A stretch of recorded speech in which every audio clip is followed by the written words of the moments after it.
Welcome back to my YouTube channel, Silk Quilt Kaleidoscope. Today's pics and videos will highlight 4 separate areas in and around the small town of Andersonville, Georgia. Andersonville, Georgia is located in the southwest part of the state, about 125 miles south of Atlanta, and about 60 miles southeast of Columbus, Georgia. The first 3 areas that we're going to visit comprise the Andersonville National Historic Site. And the first of these will be the National Prisoner of War Museum. It is a memorial to all Americans held as prisoners of war in whatever theater. And this museum has lots of exhibits, including 2 films, one of which examines the experience of American POWs. So what you're about to see is a few pictures and a walkthrough of some portions of that museum.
My husband has been there 3.5 years, and we had a son for 2 years. My lifetime has been 11 months.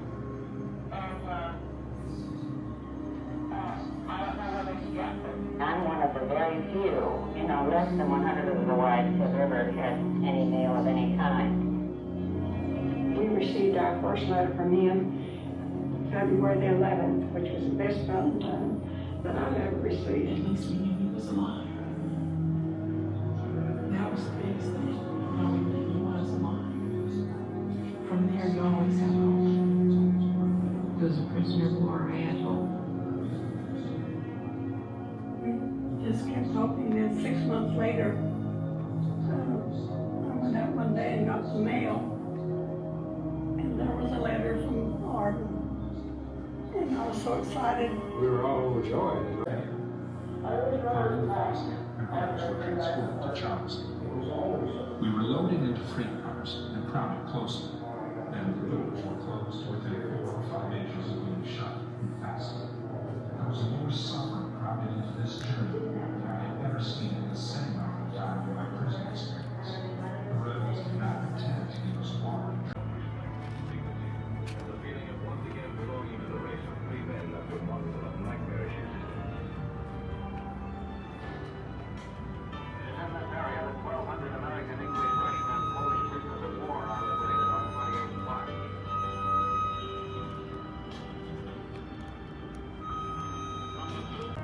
Home soil. Never could it be so welcome a sight as the faces of those who witnessed the first 29 winter and prisoners of war at Salmon Air Force Base, Illinois.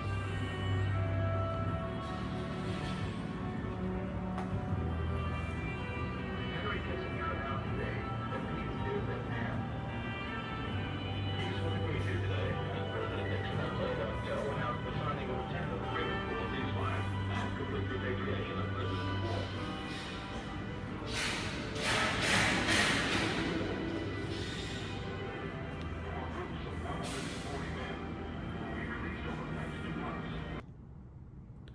This museum also serves as the visitor center to our next point of interest, and that is the Andersonville Civil War prison site.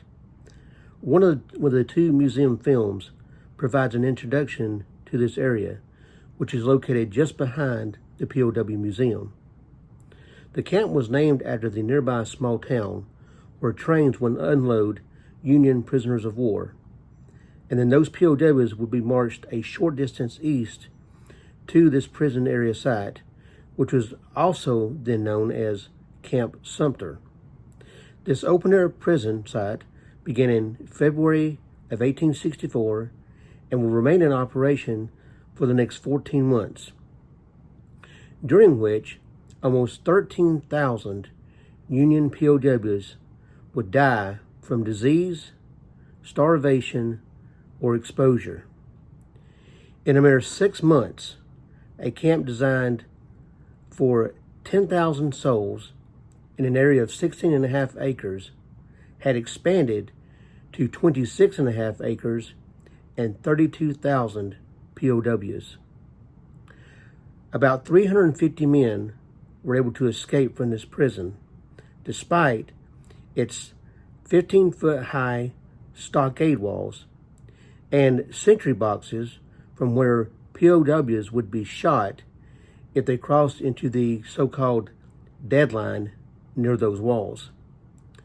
The pics and videos you're about to see cover the self-guided driving tour of this well-preserved area of original earthworks, the prison field area, and some reconstructed portions of the wall.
Adjacent to the prison grounds is our next point of interest, and that is the Andersonville National Cemetery.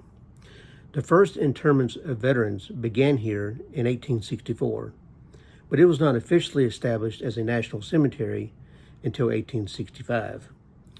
The first to be buried here were soldiers from Andersonville Prison, and the famed nurse Clara Barton was the first one to raise a flag here in August of 1865. Today, this cemetery holds over 20,000 grave sites. Burials continue to take place here, so keep that in mind while visiting. Now you're going to see just a couple of pics and a very short video of this area.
The last area that we will visit is one that is often overlooked by visitors to the Andersonville National Historic Site, and that is the little hamlet of Andersonville, just a 2-mile drive from the POW Museum's Visitor Center.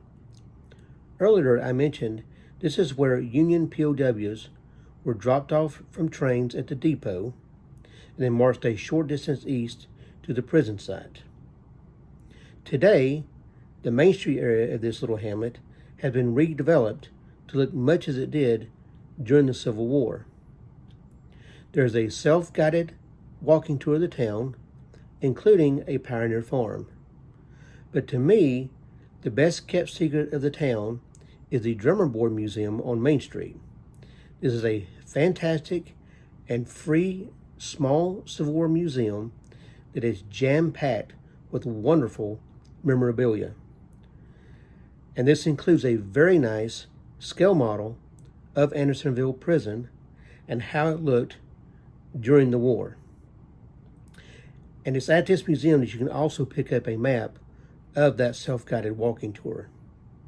So now you will see just a couple of pics and a very short video of this area.